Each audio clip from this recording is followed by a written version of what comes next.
Welcome back to What Do They Know podcast. This week, the guys wrap up their preseason breakdowns with the NFC and the AFC East. The guys will also give their predictions on the NFC and the AFC playoff picture, their Super Bowl picks, and their Week 1 locks and upsets. We got a lot to go over this week. But hey, what do they know? What do they know? We are about to find out. What is going on, everybody? Welcome back to the What Do They Know podcast. Nick and Jeff with you again for our final preseason episode. That's right. Before real football. Yep, it's finally your turn in the divisions. I know. Save the best for last, am I right? Yeah, we'll see about it. Yep. But yes, we're going to break down. We got a full episode. We got a lot going on. We got the NFC and the AFC East breakdowns. Mm-hmm. We got to do our fantasy stuff as always. And then we're going to do our conference breakdowns, our Super Bowl predictions, and then our first week picks, our locks, our upsets.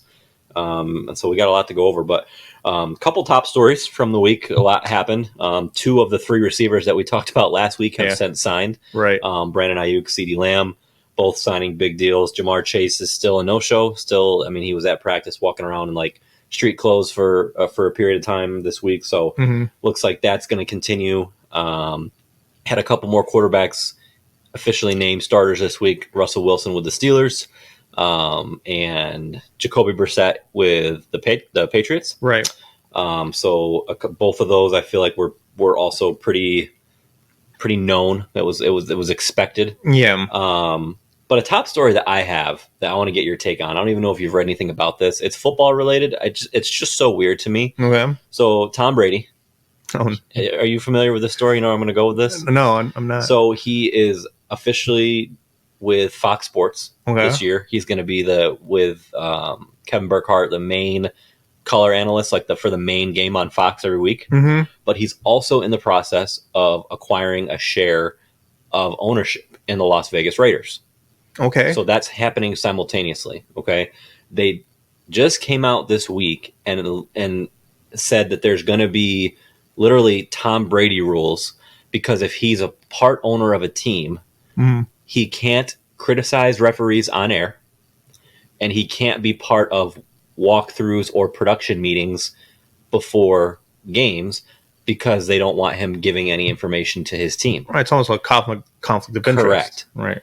To me, this is just, I feel like, to your point, it's a conflict of interest, and one of them shouldn't even be allowed. Right. I feel like Fox has to pick, the NFL has to pick, Brady has to pick, what's most important. I just think the fact that they have to implement all these rules, not only that, but I think if he's not able to be part of pre production meetings, interviews, right, it's not going to be a good product. He's not going to be able to add those tidbits that you always hear from Romo or whatever, like, oh, when we talked to him this week, we heard, blah, blah, blah. Right. You're not going to have that from Brady. Right. I don't know. I just feel like it's going to be... I'd look at what Fox, I guess, gave Tom Brady in terms of guaranteed money in that contract, because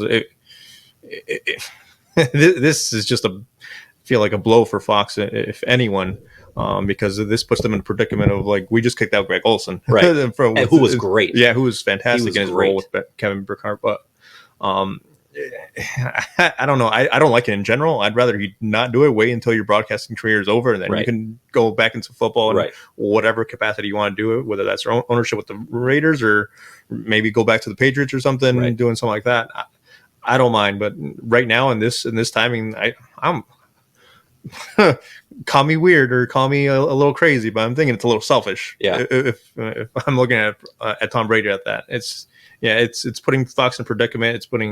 It's just not a good look for anyone, I feel like. And I didn't hear about the story, so it's out of the blue for me. The pessimistic part of me says that if it were anybody else besides Tom Brady, the NFL would be nixing this.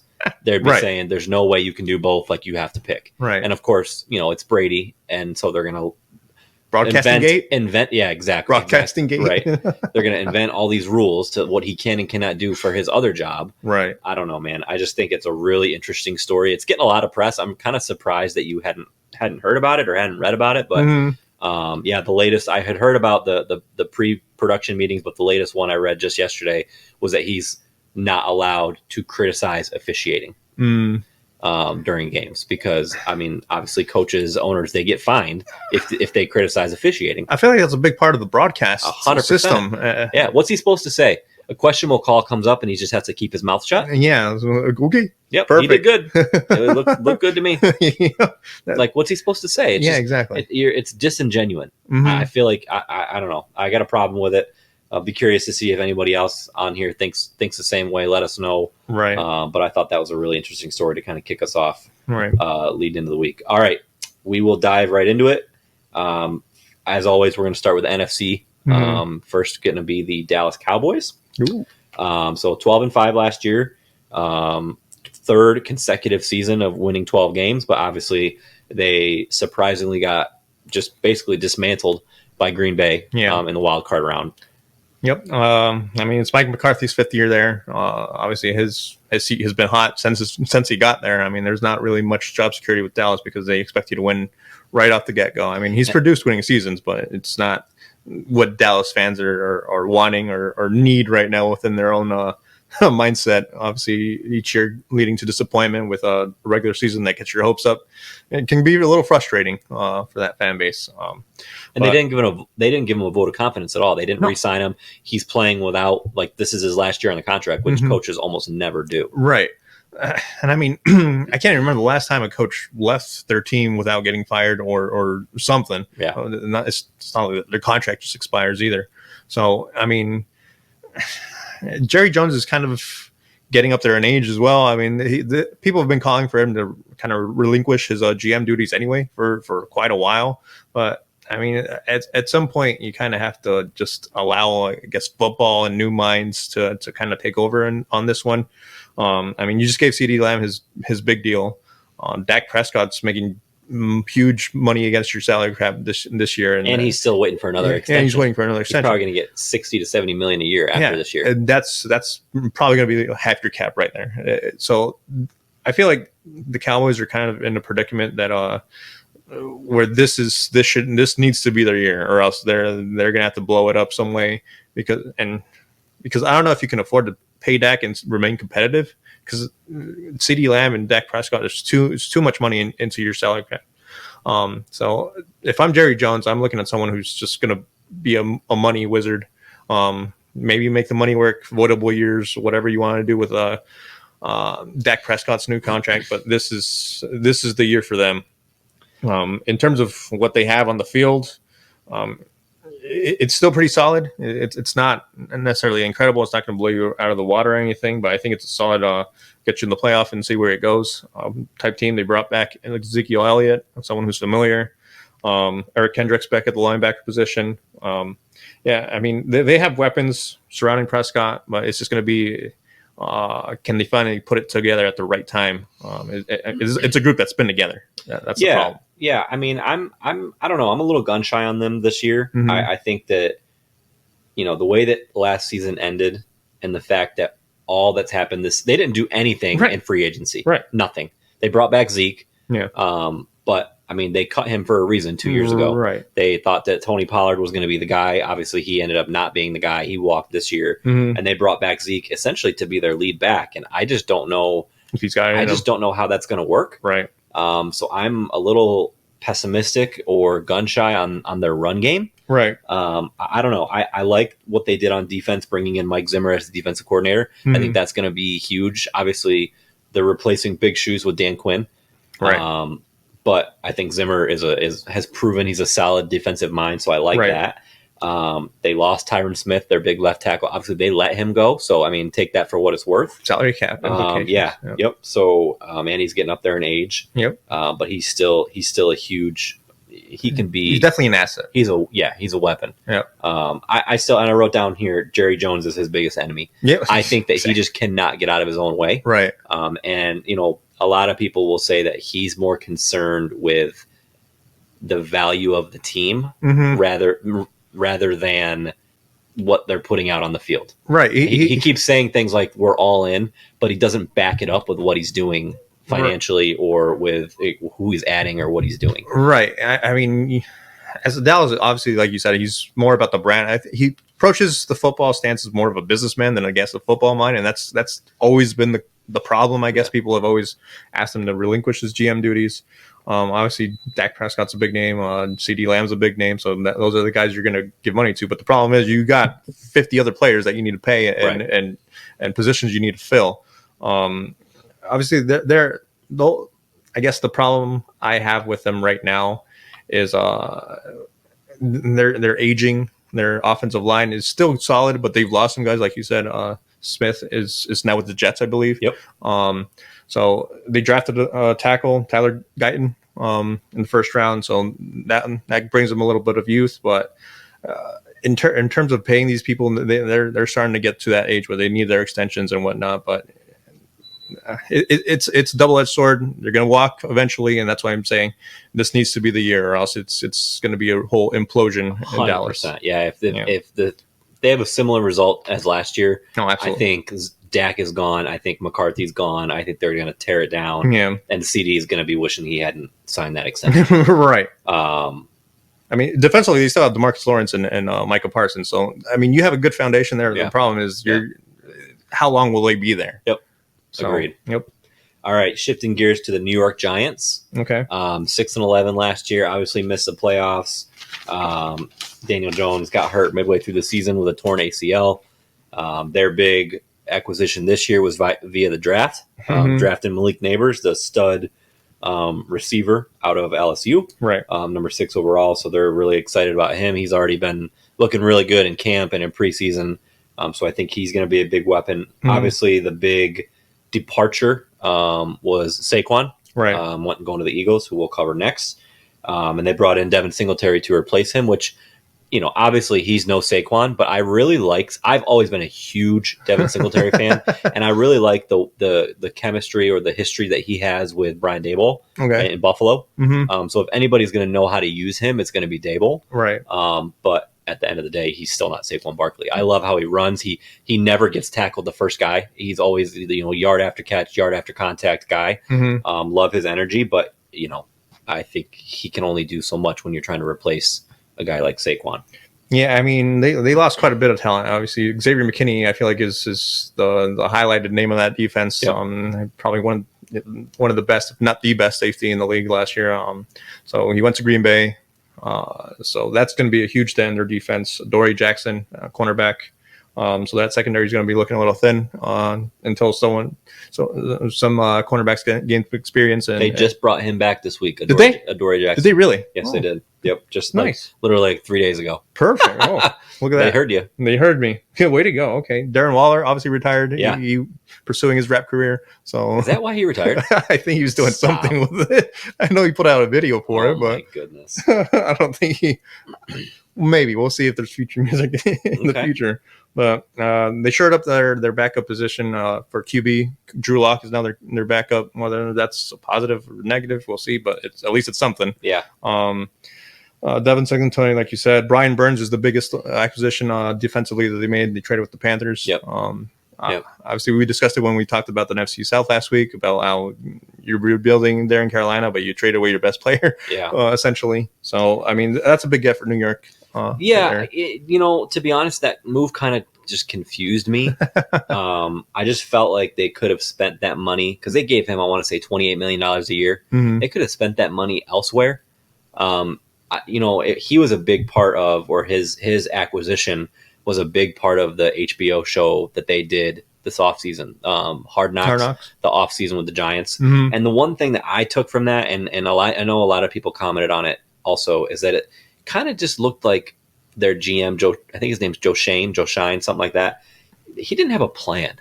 Like he had no plan. Like they have no identity. It seemed like he's just like picking pieces and trying to like piece it together. And the Brian Burns thing, like, okay, yeah, I get what he's trying to do with him and Thibodeau on the other side of the defensive line. Like they're going to have a great line, but I still think they could have used that money on a better running back than Singletary. They could have added another wide receiver. I know obviously they drafted Neighbors, but I just feel like they need weapons for Daniel Jones. This is an absolute make or break year for Jones. This is going to dictate whether he comes back next year or whether he's backing up somewhere. Right. And I just feel like the Brian Burns thing is great. Like, yeah, he's a stud. Mm-hmm. I don't know. I just felt like it just didn't make a whole lot of sense to me personally. Yeah, no, I understand the thing. I mean, linebacker wasn't, I guess, your greatest weakness last year. I mean, I think it was your offensive line. You couldn't really do much of anything. Yeah. And to their credit, they did invest in the offensive line. Mm-hmm. So, well, like you said, it's definitely allocating resources where you need to allocate resources. Obviously, when it comes to knowing what players to find and what positions to fill, that's where you have to rely on your coaches. And I mean, you saw the Hard Knocks more than I did. I've only seen video clips here and there on Facebook or TikTok or something. And yeah, I mean, you had that one guy talking about Saquon getting this much money, and then GM just completely ignoring the entire thing. Yeah. To me, it sense more if he's a reactionary type of guy more than a pro-action type of GM. So that can definitely burn you. But I mean, getting Brian Burns, that's a special talent. I mean, 100%. I can't see too much going wrong with it right now. But I mean, obviously, when you pay a player, you always have you might have buyer's remorse. It opens you up for buyer's remorse. But I don't know. I don't know about the Giants. They didn't really do too much to like you said, give Daniel Jones the weapons or the formula that he needs to succeed in New York. Yeah, I think it's going to be a rough year. I really do. Yeah. I think it's going to be a rough year for Big Blue. Mm-hmm. All right, jumping over to the Philadelphia Eagles. Okay. 11-6 last year.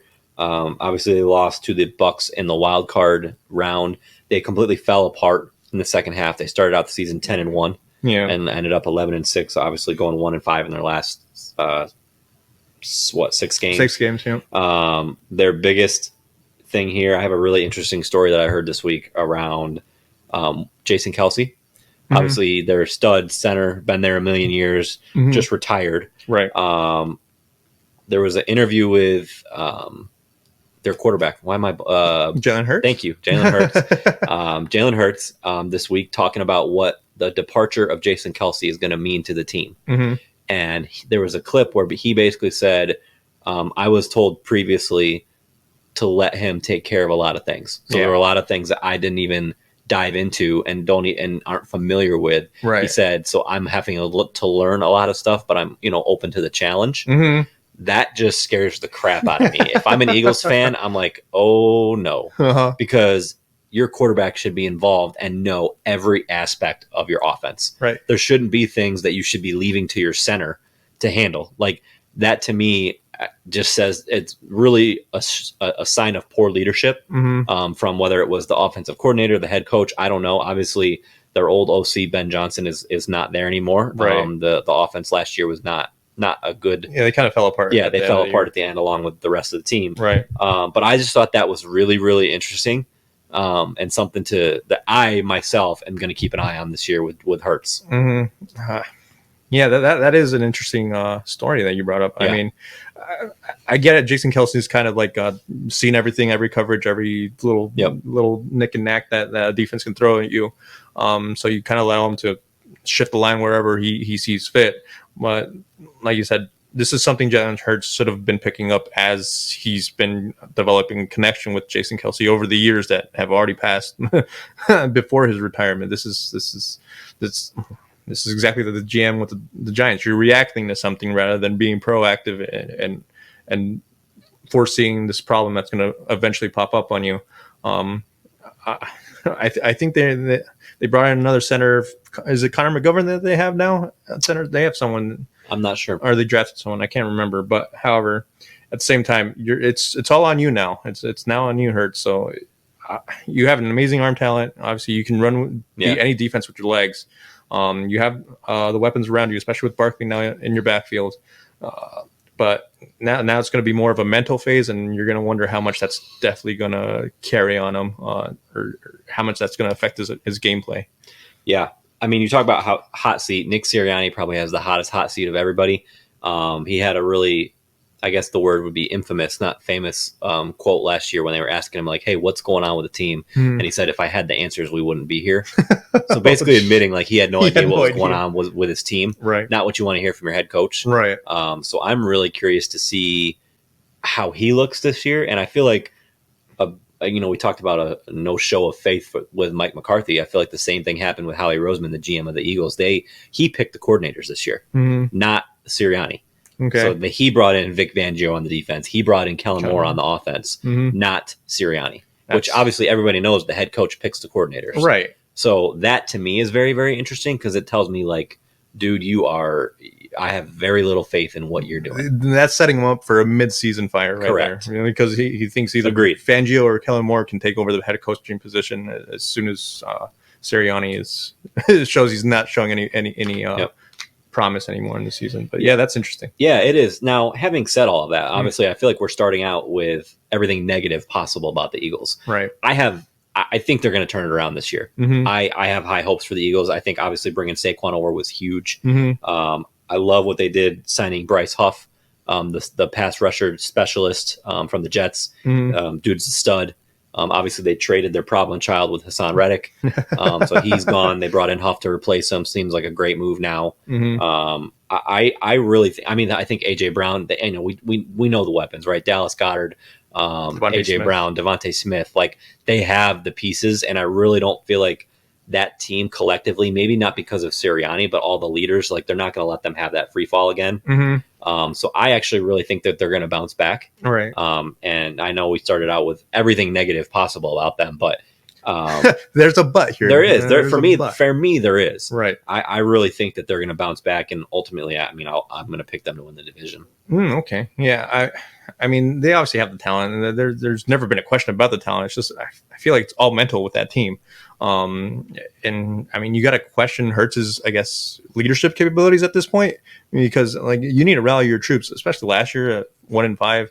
That your leadership is going to get called into question. Why? Like, how did you do this? Yeah. How did you start off so hot and then you just fell apart at the end of the year? So I feel like he's going to have a chip on his shoulder. Obviously, he's going to learn a lot more with now Jason Kelce gone, but he has the talent, and and I feel like he will turn it around. He will get that team ready on game day. But I think a big defensive improvement they had is they signed C.J. Gardner-Johnson, who was a big vocal and example leader back when they made their Super Bowl run over 2 years ago, I believe. Yep. So obviously he went to Detroit, I feel like, last year, came back this year. So obviously he's a trash talker. Oh yeah. But at least he has the swag to back it up. Yep. So I feel like that'll give them a little attitude back in that defense that they sorely needed last year. So, but yeah. Awesome. All right. Transitioning over to the Washington Commanders. The Commanders. 4-13 last year. A lot of new pieces, both on the coaching staff and on the actual roster. Obviously, they brought over Dan Quinn, new head coach. He brought over Cliff Kingsbury to be the OC. Really like that move a lot. Me too. That to pair him with Jaden Daniels, obviously their number 2 overall pick from LSU. Right. You think about Kingsbury's history, I feel like Daniels and Kyler Murray kind of have a similar skill set. Right. Both being mobile, both being, having, really good arms. So I feel like his offense will cater really well to Jaden Daniels. I think, obviously they brought over Austin Eckler, Zach Ertz. I'm not sure what's going to happen with Eckler and Brian Robinson. I don't know who's going to be the lead back, what's going to happen there. I think that Eckler still has a lot of meat left on the bone. I don't think that he should be like a backup role, but I don't know how that's going to work. I mean, Eckler has his own injury problems. I mean, very true. Very true. So I feel like he should be the change of pace back and almost probably take the share of like 60 to 40% to begin the year. But because I feel like Eckler, like you said, Eckler still has a lot of juice in those legs. So Brian Robinson obviously is a little bit more unproven, but he had a decent year last year. But he's reliant enough to be an RB1, but I don't think he's going to overtake Eckler to begin with the season. Yeah. To begin with, but Cliff Kingsbury to me is the biggest, I guess, variable there. I like you said, I love that move. He's not the head coach anymore. Doesn't have that pressure. Like we talked about it all last year when we were doing our breakdowns about Arizona, how Cliff Kingsbury was just breaking down. You could just see it so visibly in his face, how it was just wearing on him. And not having that pressure anymore, I feel like he can just have fun. That's the thing. Like, no, he can coach offenses. He can coach quarterbacks like nobody's business. Right. I feel like taking him out of the head coaching role and just giving him this assignment is going to be great. Yeah. And I really, I love Jaden Daniels. Obviously, came from ASU. Didn't stay in ASU, but probably the best decision he ever made for his career. Probably wouldn't have won the Heisman. Yeah. Probably wouldn't have got the second overall pick, but I digress. Right. Still an ASU product. So big fan of his. Right. And I think that he's going to have a phenomenal year, but a great career as well. So I'm really excited for him. And I'm curious to see what it does for Terry McLaurin. Because I feel like he has really been the product of poor quarterback play the last 3-4 years. Yeah, ever since he entered the league. Yeah, pretty much ever since he got there. So I expect a big year from him. Yeah, absolutely. I mean, you finally have a competent quarterback with a decent arm that'll can read some defenses. Yeah, and extend plays with his legs. Yeah, that's definitely going to be nothing but positive results for McLaurin. Yep. So, and with Cliff Kingsbury, sign me right up for that team. Agreed. Yep. All right, we'll do our NFC East predictions real quick. So go ahead. So like you, I got the Eagles winning the division. Cowboys second, Commanders on third. But I wouldn't be surprised if the Commanders make some noise in that division, to be honest with you. That's a decent offense, but I think they're a year or two away from really making a good run at it. And then fourth, Giants, I feel like they might be in the running for the worst team in the league, to be honest. I agree, 100%. Yep. I have the Commanders in second. Ooh, ahead of the Cowboys. Okay. So I'm high on the Commanders. I'm high on the Eagles, and I just think the Cowboys are going to take a step back this year. Okay. I really do. I hear you. Okay. So we'll see what happens there. That could make me look really foolish if the Cowboys go on a huge Super Bowl run, but we'll see. All right, jumping into the AFC East, my favorite division. Right. We're going to start with the Buffalo Bills. Okay. 11-6 last year, lost to Kansas City in the divisional round. I'm curious to see what you think of them this year. Honestly, I don't know what to think of them. I know. I have a little tidbit on every team that says biggest question mark, and right here I put everything because I don't know the answer for any of this. They revamped their entire roster outside of Josh Allen. Wide receivers basically on it. Did they revamp or did they get worse?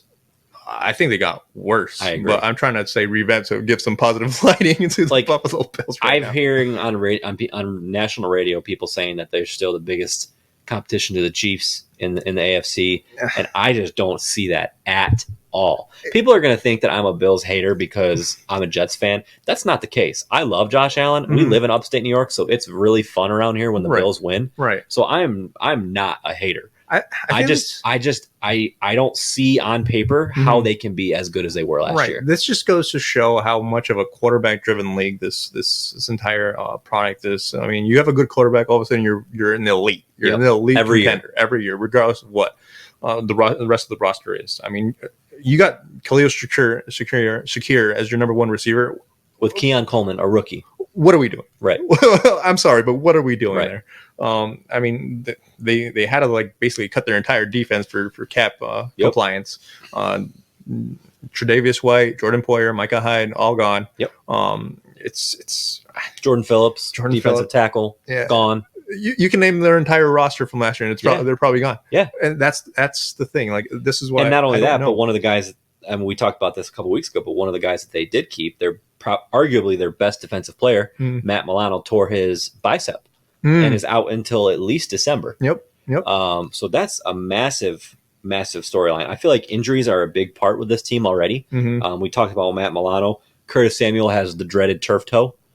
That is an injury that seems like it should be about a day, but it takes everybody months and months to come back. Right. So he was going to be a big part of the passing game. Marquez Valdez-Scantling, they signed as their deep threat. He has a neck injury. Right. I don't think that he's going to be ready to start week one. Trubisky had a knee injury. It sounds like he's okay. He's going to be the second, obviously second string. Right. But it's like, it was kind of like one thing after another with this team in the preseason. So they're not starting out the best. I just don't I joked around with somebody at work this week, Josh Allen can't throw it to himself. And that's kind of how I feel. Obviously I feel like the two people that are going to benefit the most from what they did is Dalton Kincaid and James Cook. I think James Cook is going to have an enormous year. Okay. Enormous. Yeah.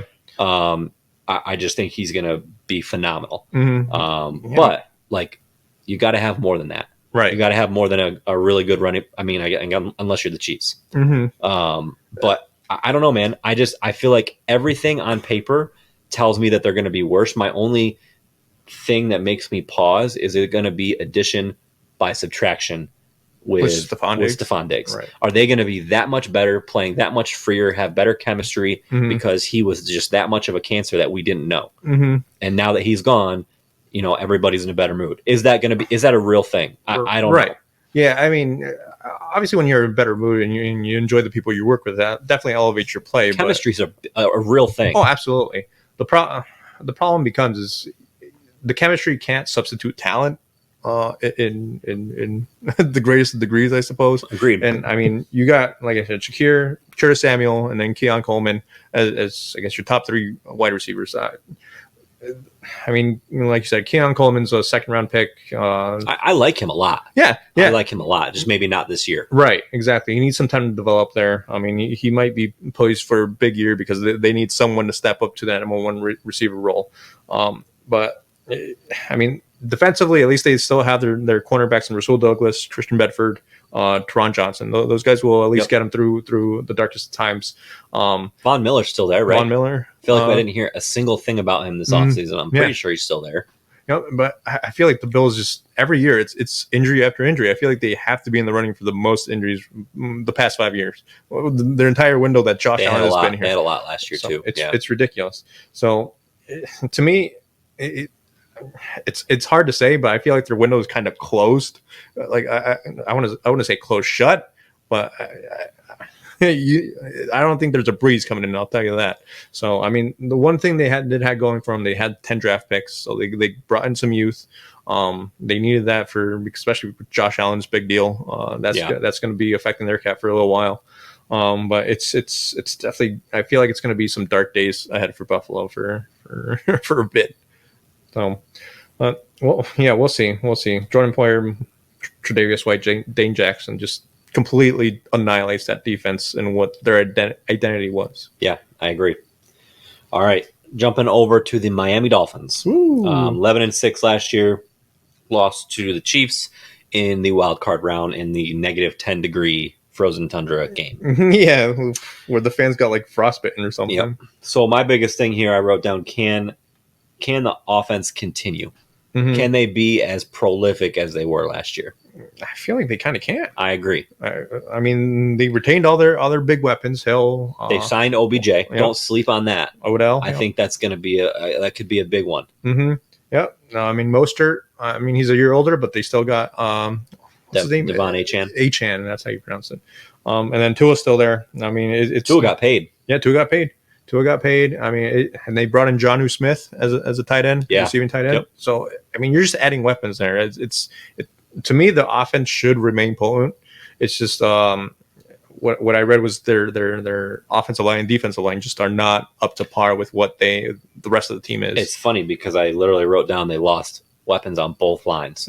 Christian Wilkins on the defenent line, he went to Vegas, and then Robert Hunt, he was a really prolific guard last year. Went over to Carolina. Raekwon Davis. Both sides of the ball. They're losing a big piece. Yeah, I mean they weren't superb last year, so losing those guys this year is just another, I guess, trench in the fork. They lost Xavier Howard too. Cornerback. So it's. I mean, you have the big stars there, and you have the talent, but you'll put their top 10 players against anybody else's top 10 players. 100%. But the problem is there's 22 players in the field at all times, and then you've got 53 players on a roster. So the rest of them, are they going to live up to the par and live up to expectations that Miami kind of has developed under Mike McDaniels? I don't know. I still think they're going to be a top 3 offense. I agree. Their defense, where that puts them, I don't know. Can they beat a winning team?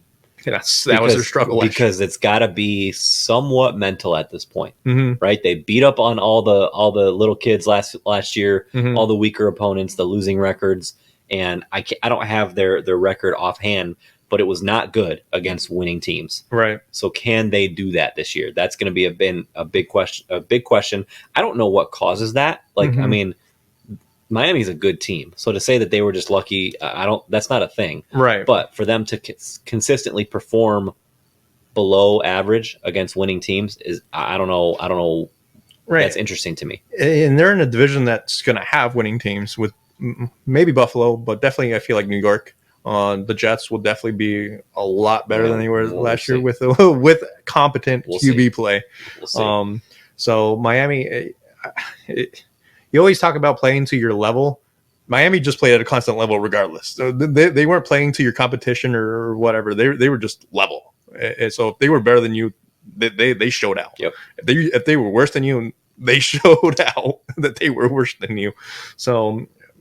Yeah, like I said, Mike McDaniel's third year here. He's been nothing but I guess a superstar there. He's kind of developed that shining star, and I feel like there's going to be a lot of offensive coordinators that are going to get poached from his tree in the future. The problem is, can he win in Miami though? I don't think he can because of those trenches. I think they need to allocate a lot more resources there to really make a big run, because right now you can throw the ball up and have Tyreek Hill outrun everybody and catch the ball right now. But eventually I feel like that's going to catch up to you eventually. Agreed. So did we talk about the Tua interview already on the last couple episodes? With Brian Flores and Mike McDaniel? Did we talk about that? We have not. Did you hear about that? I did not. Okay, so this was, I think, 2 weeks ago. You're my newsbreaker. He was on the Dan Le Batard podcast. Okay. And they basically were asking him the difference between, like, what's the big difference? What are you seeing between Brian Flores and Mike McDaniel? And he goes, all right, so imagine this. He goes, and I'm paraphrasing, but this is essentially what he said. Uh-huh. He said, imagine you go to work every day and your boss tells you that you stink, that you suck, that you're horrible, that you're not the right person for the job, mm-hmm. that you're not doing well. Right. And then you have a new boss who comes in and says, good job. You're exactly what this offense needs. You're the person for this. Mm-hmm. And he basically was like, how are you going to feel about that? Right. Essentially intimating that Brian Flores, all he did was knock him down. Right. And Mike McDaniel came in and built him up. Right. So I think that was one, eye-opening. It tells you kind of a little bit about Tua's personality and the fact that he needs to be reassured rather than, one of those guys that coach hard in your face, like yelling at you sort of thing. Yeah, I'll prove you wrong type of Correct. person, yeah, he's not that. Yeah. He's not that guy. Yeah. He's the guy that needs to be reassured and maybe, nice little pat on the butt saying good job. Right. But I say that to say about your comment about Mike McDaniel. I truly think he's the perfect coach for that team and the no, absolutely. The guys that are on that team right now. I feel like I think he's like a rich man's Cliff Kingsbury almost. Like he's an offensive genius, and he's a decent head coach. I mean, he's such a weird guy. I know. It's just he's such a weird guy. Yeah, like you look at him, you don't think of head football coach. Correct. But the problem is, I don't know if he I guess takes us seriously the defensive side of things and the trenches part of the whole formula to really create the ultimate winner there in Miami. That's the one, I guess, knock I have on Mike McDaniels is the trenches, the big guys, and your defense. Offense, if he was offense coordinator, sign me right up. I'll sign him to a 10-year lifetime extension. Yep. Agreed. Yeah. All right, so jumping over to the New England Patriots. You're saving the Jets for last. Hey, I did the same thing with the Saints. All right. Yeah, you did. All right. Yeah. All right. So 4-13 last year. Shut up.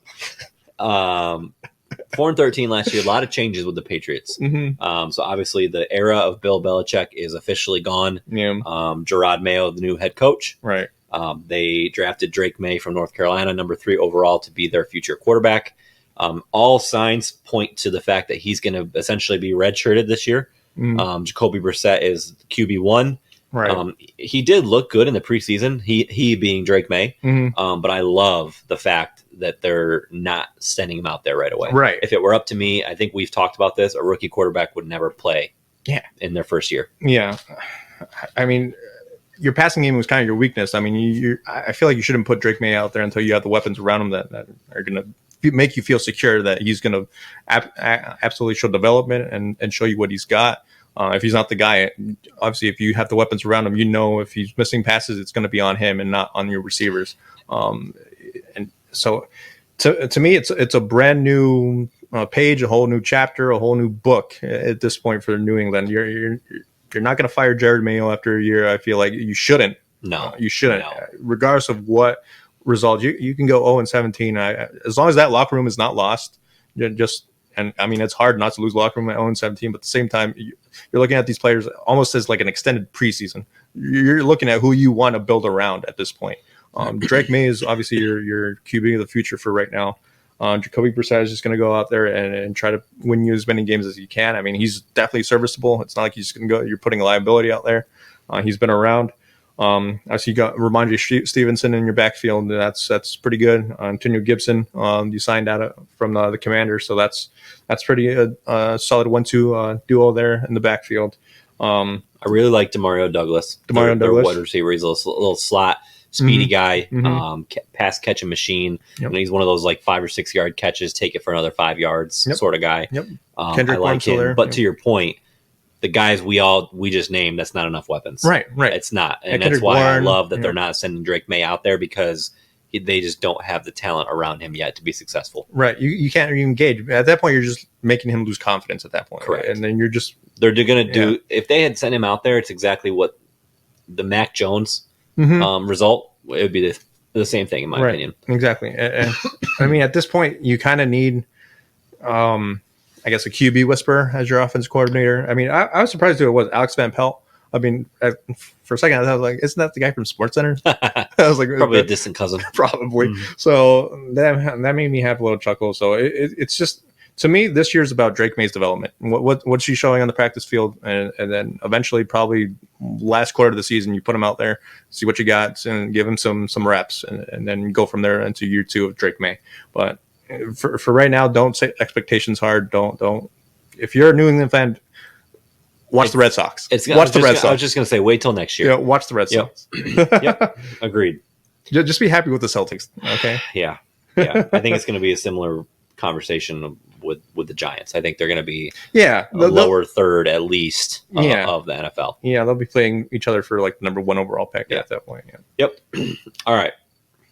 I'll let you let me talk about the Saints. All right, this is so all you. Jeff, look at so we take notes for every team. Right.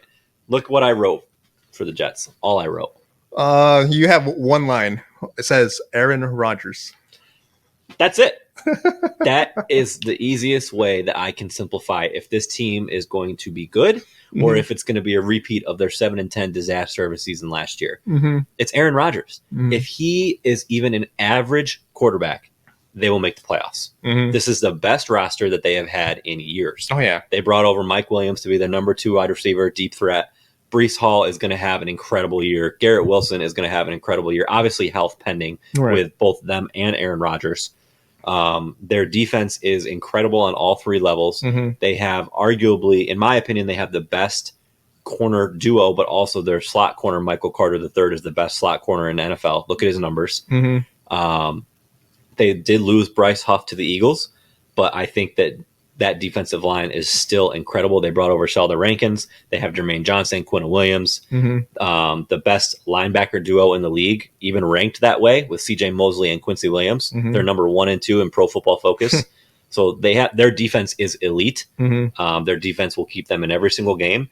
It's just a matter of if Aaron Rodgers can stay healthy. And in all reality, how is he going to, even if he is healthy, how's he going to look? Right. Coming off, he's a 40-year-old quarterback coming off a torn Achilles. Yeah. How is he going to look? Right. Playing no preseason snaps. I'm not mad about that. I'm fine. Keep him off the field until it actually matters. But I just think that nobody's going to really know how he looks. And also, I'm literally going to watch every single snap holding my breath this year because I just feel like if somebody breathes wrong on him, he might fall down and be out. Right. Well, this brings up the next question. I feel like my biggest concern with the Jets is their offensive line. How are they looking? So I'm glad you brought that up. They completely revamped their offensive line. Okay. Moses, they traded from Baltimore. Morgan Moses, they traded. They brought him over. They signed Tyron Smith. They drafted. I'm not going to be able to say his name. Olu Fashanu. Thank you. Fashanu. Penn State. Yep. They brought over another guy too. They have almost they're getting Elijah Vera Tucker back from injury. Okay. They drafted him 2 years ago in the first round. He's had 2 season-ending injuries both years, but when he's played, he's looked phenomenal. Okay. So their offensive line, Joe Douglas even said this week in like the GM press conference that in his 4 or 5 years, this is the best far and away he's felt about their offensive line. So, I mean, on paper, this is probably the best roster they've had in my lifetime. Yeah. I'll tell you right now, as I was like researching the AFC East, I was looking at the Jets and I was like, I don't see a single hole in this roster, to be honest. Yeah. If everyone's healthy, there's not a single hole in this roster. Yeah. I was very impressed. It's amazing. Yep. Joe Douglas did every single thing that he needed to do this offseason, including taking care of the backup situation. God forbid something happens to Aaron Rodgers. They brought over Tyrod Taylor, who I love, and he's at least a competent backup that can throw the ball. Yeah, you know what to expect from him, rather than try to, I guess, rally Zach Wilson's confidence or Simeon and whoever else they had back there. Yep. Yeah, I mean, I after last year, people laugh at me when I say this, but like, I'm done having expectations. I literally could have cried last year, 4 plays into the season, seeing him go down, seeing him tear his Achilles, knowing that the season is effectively over, and it was week 1, knowing that I had to sit through 17 more games or 16 more games. That's so brutal. It was the worst. That's so brutal. It was the worst. Like that week, we've talked about it, but like that week 1 Monday night game was the biggest swing of emotions I've ever experienced as a sports fan. Seeing him go down, the way they won with the walk-off touchdown in overtime, and then having the excitement kind of settle down a little bit and realizing that the season's still over. Right. It was. I don't want to do that again. I just don't want to do it again. So I'm really, really hoping that he can stay healthy and that it's at least a fun year. Right. That's what I'm hoping for. Yeah. But on paper, they should be very, very good. Yeah, like I said, the offensive line was the only, I guess, hiccup that I was worried about. Obviously, you have a lot more in-depth knowledge than I do about the Jets, so it's fun to hear you clear things, my concerns up really swell. So, yeah, I mean, the Jets, the sky's the limit for them, to be honest with that defense, and Robert Saleh being the defensive hero he is, but same time, Robert Saleh, he's on the hot seat as well. 100%. There's no more excuses. Him, Joe Douglas, Aaron Rodgers, all of it. If something happens again this year, it's going to be they're going to tear it all down. Yep, no more chances. Yep. Agreed. Yep. Here's my bold prediction. Ready? Oh no! God forbid, something happens. Rodgers gets injured. Maybe he sucks this year. Something happens. They don't make the playoffs or it doesn't go. I want them to sign Dak Prescott. Dak Prescott. He's a plug and play.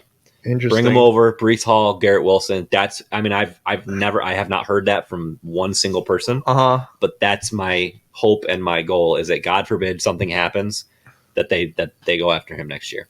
I mean, Aaron Rodgers is only signed for this year, isn't he? This is his last year. I believe because it was a 2-year contract, and last year was 1 and 2. So I mean. Regardless, even there's no guarantees past this year. Yeah, even if Rodgers plays well, I mean, he's going to be 41. You can still sign Dak Prescott afterwards. Right. Oh, that's my bold kind of hot take there. I like it. I like it a lot. All right, so let's do our rankings. All right. Well, I'll go first. Okay. I got the Jets winning the division. Hey, so I don't. Oh. Let me erase this real quick. Oh my goodness! After I just hyped you up. Number 2, I got the Dolphins. I just don't know what the Bills are going to do. I just don't know what product they're going to have. There's too many questions there. But I have the Bills in 3rd and then the Patriots in 4th. Yeah, I just have the Dolphins and Jets flip-flopped. So Dolphins first. Yeah, Dolphins first, Jets second, Bills 3rd. You're being very cautious. I told you, dude. I can't do it. I can't put them in first place. Okay. I can't. Well, I can, so I'm doing it. So. All right. I like it. Let's do our fantasy perspective. We each had 2 drafts last night being Friday, and we have 2 more on Sunday. So we have a couple more opportunities to listen to our own strategies. Right. I'll go first with the NFC. Okay. My must-have is A.J. Brown, who I actually drafted in both my leagues yesterday. I just think he's going to have a really good year. I think he's a clear-cut number 1. When him and Jalen Hurts are going well, he is phenomenal. Right. He's going to carry your team from a PPR perspective, touchdowns, yardage. He's got everything. So really excited about him. I'm staying away from Zeke. I'm staying far, far away from Ezekiel Elliott. I just don't have the faith that he has the agility, the speed, the quickness anymore to be a lead back. I know he'll probably get some cursory, catches out of the backfield, maybe some PPR value, but I just don't expect him to put up numbers, honestly. Okay. And then my sleeper, I don't really know if he's a sleeper, but Malik Neighbors, I think is going to have a really, really good year. He's going to be the one shining light for the Giants this year. Okay. Not bad. Okay, well, my must-have is Barkley, Saquon Barkley. Okay. I feel like he's just going to carry on what DeAndre Swift and Miles Sanders were doing in Philadelphia. Yep. Yeah, Barkley is a special talent. He's far. I want to say far superior, but he's definitely superior than those two backs. He brings an extra dimension to that offense that I feel like they needed last year.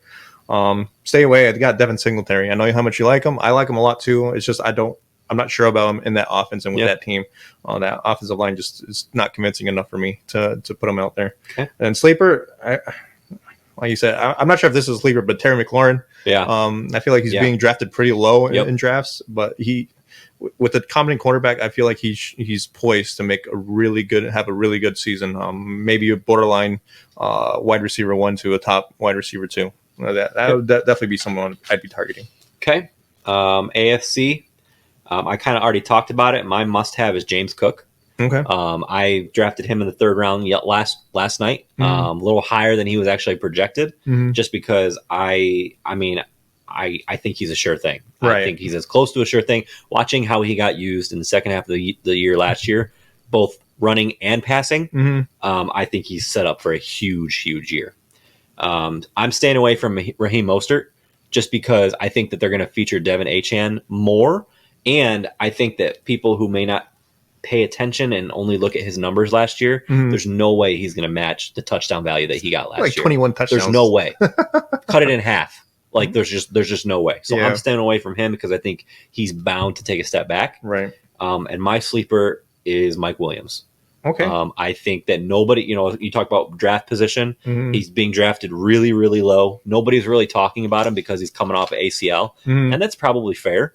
But he just got activated and is officially good to go this week. And everybody, Rodgers loves to throw deep, right? And that's what Mike Williams excels at, right? So I really think that could be a lethal combination. Okay, I like it. So must have. I got Breece Hall. If you have a number 1 to number 5 pick, Breece Hall. I like him over Bijan and Christian McCaffrey, to be honest with you. I feel like he's poised for a big year, especially with offensive line that's much more improved than last year. Aaron Rodgers, if that Achilles is bothering him even a little bit, look for him to be kind of a touch check down machine, and Breece Hall is going to reap the benefits on that. Stay away, Patriots offense. I just do not trust anyone in that offense. Even with Jacoby Brissett being serviceable, I just don't know who's going to be what in that offense. Number 1 receiver, number 1 running back. I'm just not confident in anything in that offense. And sleeper, I got Keon Coleman, Josh Allen. Even with that a lot. Even with James Cook featuring a little bit more, I feel like you don't want to take the ball away too much away from Josh Allen, and he's got a cannon for an arm. And I feel like Keon Coleman is probably going to be the biggest beneficiary from that arm talent that Josh Allen has. Okay, I like that one. Yep, a lot. Thank you. All right, so that concludes our preseason breakdowns. Yep. So now the fun part, we get to put all that together, and we're going to go through our conference standings for each conference 1 through 7, and then do our Super Bowl picks. Yep. So I will let you go first, my friend. Oh, boy. Okay. You can pick whatever conference you want. It doesn't matter. We'll do with the NFC. You always start with the NFC. So this one drove me crazy. I had a lot easier time picking the AFC, but the NFC, I had the Lions getting the number 1 seed. I just like the Lions. They have all the confidence in the world. They have the true leadership, Dan Campbell there. I feel like they're poised for a really good, solid year. Number 2, I got Atlanta. Oh, wow. Yep. Okay. Number 2, I feel like their division isn't really up to par with Atlanta. I feel like Atlanta's the class right now in that division. So if they even go 5-1 in that division, all of a sudden you're up 5 wins already. That puts you in a great spot to get a top 3 seed, top 2 seed in my case. Number 3, I got the Eagles. Okay. 4, I got San Francisco. Okay. And then this is the wild card teams are what just drove me insane. Yeah. 5, I got the Packers. Okay. 6, the Rams, and this is the one that killed me. Was I wanted to put Arizona on here so bad, me too. so bad. But I went with the Cowboys. Okay. I think they'll be just good enough to sneak in there. Okay. Yep. Very, very similar. Okay. Very similar. So Detroit. Really, the only thing that we flip-flopped with the division winners is I have San Fran 2 and Atlanta 4. Okay. So I have Eagles 3, and then 5 Green Bay, 6 the Rams, 7 the Saints. Really? Yeah. You got to say, oh, my boy. I know, just for you. Look at that. Love you, bro. Yeah, represent. Not even I have that faith in them. So so very similar. Okay. All right, I will start out with the AFC. I told everybody last year I'm done picking against the Chiefs. Same. So Kansas City number 1. Same. Ravens 2. I think that they're still going to have a really good year. I have Dolphins 3. I have the Jags 4, just because the Jags, I really wondered where to put them in that 1 through 4, but I think because their division is going to be good, they're probably going to be maybe like that 10-11 win division winner. Right. And obviously that'll be lower as far as, 1 through 4. Right. So Jags 4. I got the Jets 5, Houston 6, and Cleveland 7. Okay. Yeah, we're definitely different on this. I got KC 1. That's where we're pretty much on par. I got the Jets number 2 seed. You're my boy, Blue. I got Cleveland at 3. Okay. Houston, I had to win the division, so they're at 4. Yeah, so we had a lot of different division winners. Yeah. That's why. Yeah. Okay. So, and then Baltimore at 5. So they go in there. Miami at 6. And then Cincy at 7. I feel like a couple lessons I've learned is KC number 1 all the time. Yep. Twice on Sunday. And then 3 AFC North teams in there. Steelers, I feel like always sneak in there somehow. But I got Cincy in over them, and then Baltimore, and then the Browns. Okay. Yep. So those are my 2 rules that I kind of live and die by with the AFC. All right, I like it. Yep. All right, who's your Super Bowl pick? I got the Lions and Baltimore in there. Okay, who do you have winning? The Lions. Okay. I think the Lions will break their curse. So wait, whoa. What? You picked against the Chiefs. Oh my gosh! I've got them the number 1 seed. They will not three-peat. Please. Oh my god! All right, I have the Chiefs winning over the Lions. Wow, really? Three-peat. Okay. Yep. And here's why. As much as I wanted to put the Ravens, the Jets, like anybody else, right? This is the best roster they've had in like 4 years. Mm-hmm. Like. How this is the opposite time we should be picking against them. This is when we should be picking them. Like, I know that going for 3 is like insane, and being the defending champ, like all that crap. But like, number 1, they've done it 2 times in a row. Yeah, they're used to it, and this is hands down the best roster they've had. Yeah. So how can you possibly? There's just no way I could justify picking against them. I'm just going by the odds. What are the odds of you? I mean, every other AFC team knows the team to be in that conference is Kansas City. You have a target on your back. Yep. Obviously, you've staved everybody off because you're the class of the AFC. But I mean, you've won 2 in a row. I don't want to question the hunger of Travis Kelce and Patrick Mahomes for another Super Bowl, because I think they're fair though. That's fair. Yeah. It's just, I know they're as competitive as anybody else in the league. It's just, how much are you willing to put in now that you've won 2? Like you've proven everything that you need to prove on the football field. So 3-peat, I feel like it's going to be very hard for KC. I'm just playing the odds on this, to be honest with you. I get that. Baltimore, I feel like Lamar Jackson is still waiting to get there. I feel like Lamar Jackson took a big step last year with Tom Larkin. So let me back up. You have the Ravens making the Super Bowl as a wild card team. Yes. Interesting. Now, I have them beating Houston in Houston, and then probably beating whoever they go after that. Interesting. Yep. I like it. Yep. So Baltimore, I have a lot of confidence in Baltimore on that. Okay. Yeah, and for me, like the NFC altogether was very easy to do. I like even Detroit, like penciling them in there was very easy. Like I think Detroit has the most complete team in the NFC. Right. And I just love their coach. I mean, we talked about it. I love their coaching. I feel really, really good about them. I struggled immensely with the AFC. I just feel like, again, you could give me any variation of this 1 through 7 that I gave you, and I'd be like, yeah, cool. I can see that. Yeah. So actually 2 through 7. Chiefs are number 1. Yeah, I mean, with the AFC, I have 4 automatic teams. I have 3 AFC North teams and KC. Those are like kind of my 2 rules that I've kind of developed over the years. And then after that is just about who the best teams are. And that's where I came up with. Yep. All right, I like it. So the last thing that we have to do, we're going to do our week 1 picks. So as a reminder, we kind of went against each other last year. I beat Jeff last year. What? Wait a second. Jeff handled me last year. So we're going to do each week. We're going to do a lock, a game that we're very, very confident in. and then an upset. Mm-hmm. Let's see, something that, going against the spread or whatever you want to say. Right. So I'll let you go first. Okay. Upset. This might, you might like it. You might hate me for it, but I got the Broncos over the Seahawks. I think Bo Nix is going to start off. You said? Yep. Broncos over the Seahawks. I think Bo Nix is going to start off hot, and Sean Payton's going to prove all the doubters wrong. Like, hey, this is my guy. And the Seahawks, I just don't know where too much of where they are. Do you know? I think I'd have to look. I'm not sure. And then my lock, I got the Dolphins over the Jaguars. I think Dolphins are starting off the year, and they're a little healthy, and they're obviously healthy on that offensive end. I think they're just going to blow by the Jaguars, who sometimes struggle offensively to find their identity. Okay. Yep. So my lock is the Saints over the Panthers. Ooh. I just think that that's an easy one for me personally. Obviously, Saints making the playoffs, Panthers not so much. Right. And then my upset is, again, people are going to think I'm a hater. That's fine. It is what it is. Cardinals over the Bills. I love this game. I just think to me, it was very easy to pick this as an upset, especially you and I both being as high on the Cardinals as we are. Yeah. The Bills coming into this game a little injured. I don't. I'm telling you, people, don't sleep on the Cardinals. Right. I think that they, even if they lose, this is going to be a one possession game. Right. In my opinion. Yeah, the Cardinals are like the one team, if they make the playoffs in the AFC, I would not be mad about getting that wrong because I honestly, I'd probably get mad at myself for not picking them because I'm so convinced that they're going to get. I know. There, me too. Ugh. Me too. Okay. Yep. I'm glad that we're both on the same page because if they flop and go like 4-13, like at least we did it together. Going down in flames together. That's right. Yep. All right.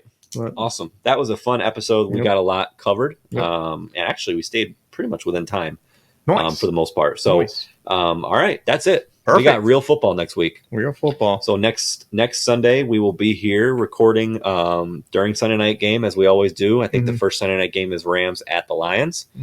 So should be a good one, and we'll break down all week one headlines, and we'll lay it all out for you guys. Perfect. Hope you guys enjoyed, and we'll talk to you next week. Yeah. See ya.